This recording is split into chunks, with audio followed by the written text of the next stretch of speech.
ಕಾಂಗ್ರೆಸ್ ಪಾಲಿಗೆ ಬ್ರಹ್ಮಾಸ್ತ್ರವಾಗಿರುವಂತಹ ಕುಮಾರಸ್ವಾಮಿ ಹೇಳಿಕೆ. ಕಾಂಗ್ರೆಸ್ ಅಸ್ತ್ರಕ್ಕೆ ಪ್ರತ್ಯಾಸ್ತ್ರ ಹೂಡೋದಕ್ಕೆ ದಳಪತಿ ರೆಡಿಯಾಗಿದ್ದಾರೆ. ಕಾಂಗ್ರೆಸ್ ನಾಯಕರ ಹೇಳಿಕೆಗಳನ್ನ ಪ್ರಸ್ತಾಪಿಸಿ ಕೌಂಟರ್ ಕೊಡುವಂತಹ ತಂತ್ರ ಇದಾಗಿದೆ.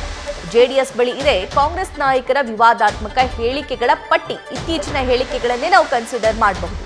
ಅದು ಶಾಮನೂರು ಶಿವಶಂಕರಪ್ಪನವರ ಹೇಳಿಕೆ ಆಗಿರಬಹುದು, ಸುರ್ಜೇವಾಲಾ ಅವರ ಹೇಳಿಕೆ ಆಗಿರಬಹುದು, ರಮೇಶ್ ಕುಮಾರ್ ಅವರು ಈ ಹಿಂದೆ ಮಾತಾಡಿರೋದಾಗಿರಬಹುದು, ಇನ್ನು ಸಿದ್ದರಾಮಯ್ಯ ಅವರ ವರ್ತನೆ, ಇನ್ನು ಅವಶ್ಯಕತೆ ಬಿದ್ದರೆ ಮಹಿಳಾ ಆಯೋಗಕ್ಕೂ ಕೂಡ ದೂರು ನೀಡುವಂತಹ ಚಿಂತನೆ ದಳಪತಿಯದ್ದಾಗಿದೆ. ಮತ್ತಷ್ಟು ಡೀಟೇಲ್ಸ್ ನಮ್ಮ ಪೊಲಿಟಿಕಲ್ ಕರೆಸ್ಪಾಂಡೆಂಟ್ ಮಂಜುನಾಥ್ ನೀಡ್ತಾರೆ. ಮಂಜುನಾಥ್, ಬೀಸೋ ದೊಣ್ಣೆಯಿಂದ ತಪ್ಪಿಸ್ಕೊಳ್ಳೋದು ಅಂತ ಹೇಳ್ತಾರೆ. ಅದೇ ರೀತಿಯಾಗಿ ಕುಮಾರಸ್ವಾಮಿ ಅವರು ಈಗ ಬರ್ತಾ ಇರುವಂತಹ ವಿವಾದದಿಂದ ತಪ್ಪಿಸಿಕೊಳ್ಳೋ ಪ್ರಯತ್ನ ಮಾಡ್ತಾರಂತೆ. ಹಾಗಾದ್ರೆ ಹೇಗೆ?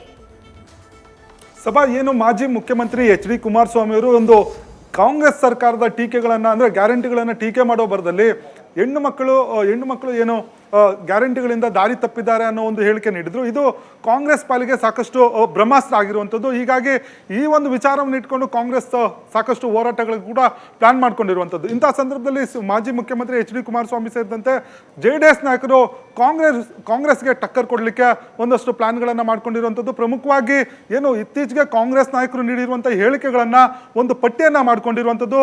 ಅದರಲ್ಲೂ ಕೂಡ ರಾಜ್ಯ ಚುನಾವಣಾ ಉಸ್ತುವಾರಿ ಆಗಿರುವಂಥ ರಂಜಿತ್ ಅಂದರೆ ಸುರ್ಜೇವಾಲಾ ಅವರು, ಜೊತೆಗೆ ಏನು ಮಾಜಿ ಮಂತ್ರಿ ಜೊತೆಗೆ ಶಾಸಕರಾಗಿರುವಂಥ ಶಾಮನೂರು ಶಿವಶಂಕರಪ್ಪ ಅವರು ಹೇಳಿಕೆ ನೀಡಿರುವಂಥ ಮಹಿಳೆಯರ ಬಗ್ಗೆ, ಅದರಲ್ಲೂ ಮಹಿಳೆಯರ ಬಗ್ಗೆ ನೀಡಿರುವಂಥ ಹೇಳಿಕೆಗಳಾಗಿರ್ಬೋದು, ಜೊತೆಗೆ CM ಸಿದ್ದರಾಮಯ್ಯ ಅವರು ಹಿಂದೆ ಏನು ಮಹಿಳೆಯರಿಗೆ ಏಕವಚನದಲ್ಲಿ ನಿಲ್ಲಿಸಿರೋದಾಗಿರ್ಬೋದು, ಜೊತೆಗೆ ಮಾಜಿ ಸ್ಪೀಕರ್ ಆಗಿರುವಂಥ ರಮೇಶ್ ಕುಮಾರ್ ಅವರು ಕೂಡ ಮಹಿಳೆಯರ ಬಗ್ಗೆ ಒಂದು ಏನು ಹೇಳಿಕೆಯನ್ನು ಕೀಳುಮಟ್ಟದ ಹೇಳಿಕೆಯನ್ನು ಕೊಟ್ಟಿದ್ದಾರೆ. ಆ ಒಂದು ವಿಚಾರವಾಗಿರ್ಬೋದು, ಜೊತೆಗೆ ಏನು DK ಶಿವಕುಮಾರ್ ಅವರ ವಿರುದ್ಧ ಕೂಡ ತಮ್ಮ ಹೇಳಿಕೆಗಳನ್ನು, ಜೊತೆಗೆ ಅವರ ವಿರುದ್ಧ ಇರುವಂಥ ಆರೋಪಗಳ ಪಟ್ಟಿಯನ್ನು ಈಗಾಗಲೇ JDS ನಾಯಕರು ಮಾಡಿಕೊಂಡಿರುವಂಥದ್ದು. ಈ ಎಲ್ಲ ವಿಚಾರಗಳನ್ನ ಇಟ್ಕೊಂಡು JDS ನಾಯಕರು ಕಾಂಗ್ರೆಸ್ಗೆ ಒಂದು ಟಕ್ಕರ್ ಕೊಡಬೇಕು, ಆ ಮೂಲಕ ಏನು ತಮ್ಮ ಹೇಳಿಕೆ ಏನಿದೆ ಅದನ್ನು ಸಮರ್ಥನೆ ಮಾಡ್ಕೊಳ್ಳೋ ನಿಟ್ಟಿನಲ್ಲಿ ದಳಪತಿಗಳು ಒಂದಷ್ಟು ಪ್ಲಾನ್ಗಳನ್ನು ರೂಪಿಸ್ಕೊಂಡಿರುವಂಥದ್ದು.